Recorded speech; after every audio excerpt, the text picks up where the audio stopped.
Most individuals do not consider liver disease and liver cancer to be a complication of obesity, diabetes, or the metabolic syndrome, but they should.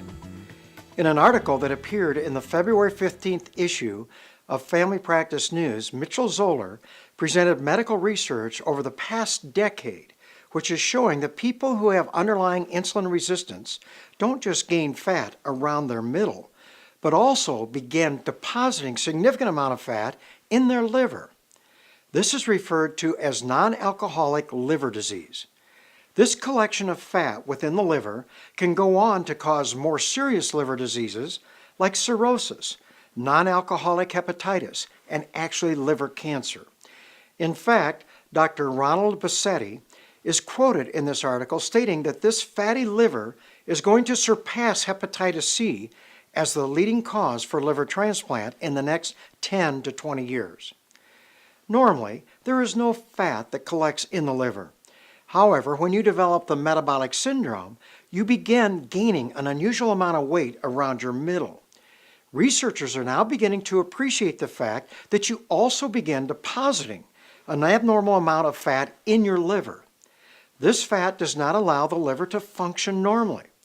Therefore, the liver can become inflamed, which is referred to as hepatitis, which can eventually lead to scarring and what we call cirrhosis.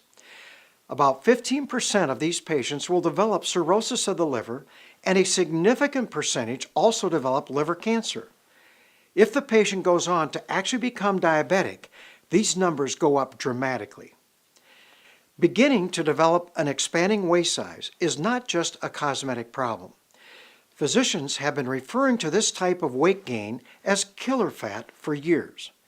This is because it is known to be associated with high blood pressure, high cholesterol and triglyceride levels, and places you at very high risk of having a heart attack or stroke. Now that we are beginning to appreciate the terrible effects it can have on your liver, physicians are going to become even more concerned. There are no approved drug treatments for this fatty liver disease.